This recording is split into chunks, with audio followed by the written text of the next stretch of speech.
ओम श्री सीतारामचंद्राभ्यां नमः। श्रीमद् वाल्मीकि रामायण अरण्य कांडम एकोनविंशः सर्गः। इस सर्ग में शूर्पणखा के मुख से उसकी दुर्दशा का वृतांत सुनकर क्रोध में भरे हुए खर का श्रीराम आदि के वध के लिए 14 राक्षसों को भेजना। तांग तथा पतितांग दृष्ट्वा विरूपांग शोणितोक्षिताम भगिनीं क्रोध संतप्तः खरः पप्रच्छ राक्षसः। अपनी बहन को इस प्रकार अंगहीन और रक्त से भीगी हुई अवस्था में पृथ्वी पर पड़ी देख राक्षस खर क्रोध से जल उठा और इस प्रकार पूछने लगा। उत्तिष्ठ तावदाख्याहि प्रमोहं जहि संभ्रमं व्यक्तमाख्याहि केन त्वमेवं रूपा विरूपिता। बहन उठो और अपना हाल बताओ, मूर्छा और घबराहट छोड़ो तथा साफ साफ कहो किसने तुम्हें इस तरह रूपहीन बनाया है। कह कृष्ण सर्प मासीन माशी विषम नागसम तुदत्त भी समापन्न मंगुल्य ग्रेन लीलया। कौन अपने सामने आकर चुपचाप बैठे हुए निरपराध एवं विषैले काले सांप को अपनी अंगुलियों के अग्रभाग से खेल खेल में पीड़ा दे रहा है। काल पाशं समासज्य कंठे मोहान्न बुध्यते यस्त्वा मध्य समासाद्य पीतवान विषमुत्तमम। जिसने आज तुम पर आक्रमण करके तुम्हारे नाक कान काटे हैं, उसने उच्च कोटि का विष पी लिया है तथा अपने गले में काल का फंदा डाल लिया है। फिर भी मोहवश वह इस बात को समझ नहीं रहा है। वल विक्रम संपन्ना कामगा कामरूपिणी इमामवस्थां नीता त्वंकेनांतक समागता। तुम तो स्वयं ही दूसरे प्राणियों के लिए यमराज के समान हो, बल और पराक्रम से संपन्न हो तथा इच्छानुसार सर्वत्र विचरने और अपनी रुचि के अनुसार रूप धारण करने में समर्थ हो। फिर भी तुम्हें किसने इस दुर्वस्था में डाला है जिससे दुखी होकर तुम यहाँ आई हो। देव गंधर्व भूतानां ऋषीणां च महात्मनां कोयमेवं महावीर्य स्वांग विरूपांग चकारः। देवताओं, गंधर्वों, भूतों तथा महात्मा ऋषियों में यह कौन सा ऐसा महान बलशाली है जिसने तुम्हें रूपहीन बना दिया। नहीं पश्याम्यहं लोके यह कुर्यान्मम विप्रियम अमरेषु सहस्राक्षं महेंद्रं पाकशासनम। संसार में तो मैं किसी को ऐसा नहीं देखता जो मेरा अप्रिय कर सके। देवताओं में सहस्त्र नेत्रधारी पाक शासन इंद्र भी ऐसा साहस कर सके, यह मुझे नहीं दिखाई देता। अद्याहं मार्गणेः प्राणानादास्ये जीवितान्तगैः सलिले क्षीरमासक्तं निष्पिबन्देव सारसः। जैसे हंस जल में मिले हुए दूध को पी लेता है, उसी प्रकार मैं आज इन प्राणांतकारी बाणों से तुम्हारे अपराधी के शरीर से उसके प्राण ले लूंगा। निहतस्य मया संख्ये शर संकृत मर्मणः सफेनंग रुधिरंग कस्य मेदिनी पातुमिच्छति। युद्ध में मेरे बाणों से जिसके मर्म स्थान छिन्न भिन्न हो गए हैं तथा जो मेरे हाथों मारा गया है, ऐसे किस पुरुष के फेन सहित गरम गरम रक्त को यह पृथ्वी पीना चाहती है।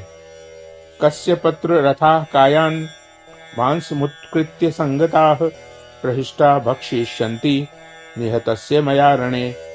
रणभूमि में मेरे द्वारा मारे गए किस व्यक्ति के शरीर से मांस कुतर कुतर कर ये हर्ष में भरे हुए झुंड के झुंड पक्षी खाएंगे। तंग न देवा न गंधर्वा न पिशाचा न राक्षसाः मयापकृष्टं कृपणं शक्तास्त्रातुं महाहवे। जिसे मैं महासमर में खींच लूं, उस दीन अपराधी को देवता, गंधर्व, पिशाच और राक्षस भी नहीं बचा सकते। उपलभ्य शनैः संज्ञां तंगमे शंसितुमर्हसि येन त्वं दुर्विनीतेन वने विक्रम्य निर्जिता।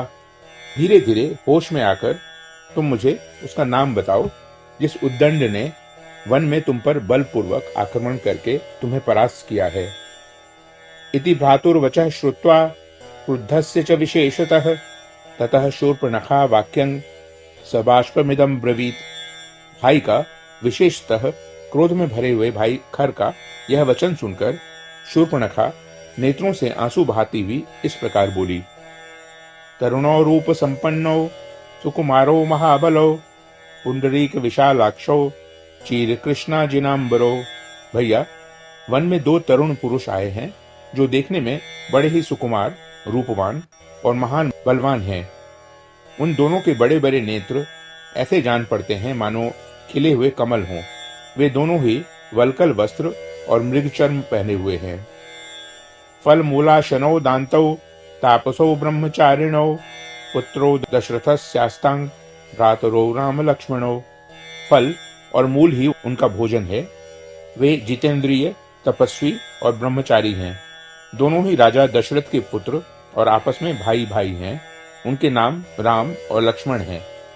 गंधर्वराज प्रतिमो पार्थिव व्यंजनान्वितो देवो वा दानवा वैतो न तर्कयितुमुत्सहे।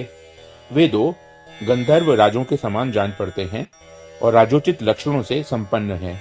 ये दोनों भाई देवता अथवा दानव हैं, यह मैं अनुमान से भी नहीं जान सकती। तरुणी रूप संपन्ना सर्वाभरण भूषिता दृष्टा तत्र माया नारी तयोर्मध्ये सुमध्यमा।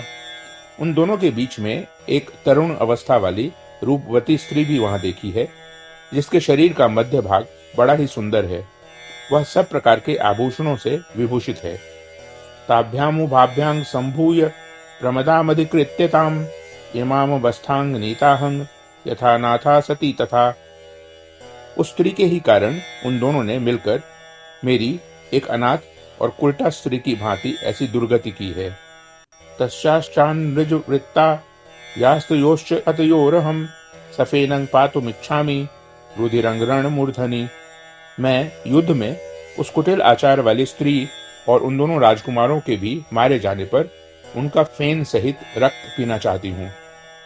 एष मे प्रथमः कामः कृतस्तत्र त्वया भवेत् तस्यास्तयोश्च रुधिरं पीवेयमहमाहवे।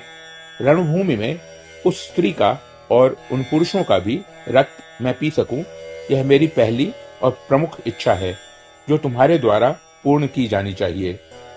इति तस्यां ब्रुवाणायां चतुर्दश महाबलान व्याधिदेश खरः क्रुद्धो रक्षसानंत कोपमान। शूर्पणखा के ऐसा कहने पर खर ने कुपित होकर अत्यंत बलवान 14 राक्षसों को, जो यमराज के समान भयंकर थे, यह आदेश दिया। मानुषो शस्त्र संपन्नो चीर कृष्णाजिनांबरो प्रविष्टो दंडकारण्यं घोरं प्रमदया सह। वीरों, इस भयंकर दंडकारण्य के भीतर चीर और काला मृगचर्म धारण किए 2 शस्त्रधारी मनुष्य एक युवती स्त्री के साथ घुस आए हैं। तौ हत्वा तांच दुर्वृत्ता मुपावर्तितुमर्हथ इयं च भगिनी तेषां रुधिरं मम पास्यति। तुम लोग वहां जाकर पहले उन दोनों पुरुषों को मार डालो, फिर उस दुराचारिणी स्त्री के भी प्राण ले लो। मेरी यह बहन उन तीनों का रक्त पिएगी। मनोरथो यमिष्टोस्या भगिन्या मम राक्षसाः शीघ्रं संपाद्यतां गत्वा तो प्रमथ्य स्वतेजसा। राक्षसों, मेरी इस बहन का यह प्रिय मनोरथ है। तुम वहां जाकर अपने प्रभाव से उन दोनों मनुष्यों को मार गिराओ और बहन के इस मनोरथ को शीघ्र पूरा करो। युष्माभिर्निहतो दृष्ट्वा तावुभौ भ्रातरौ रणे यं प्रहिष्टा मुदिता रुद्रं युधि पास्यति। रणभूमि में उन दोनों भाइयों को तुम्हारे द्वारा मारा गया देख यह हर्ष से खिल उठेगी और आनंद मग्न होकर युद्ध स्थल में उनका रक्त पान करेगी। इति प्रति समादिष्टा राक्षसास्ते चतुर्दश तत्र जगमुस्तया सार्धं घनावातेरिता इव। खर की ऐसी आज्ञा पाकर वे 14 राक्षस हवा के उड़ाए हुए बादलों के समान विवश हो शूर्पणखा के साथ पंचवटी को गए। इत्याशे श्रीमद् रामायणे वाल्मीकिये आदि काव्ये अरण्य कांडे 19 सर्गः। इस प्रकार श्री वाल्मीकि निर्मित आश रामायण आदि काव्य के अरण्य कांड में 19वां सर्ग पूरा हुआ। ओ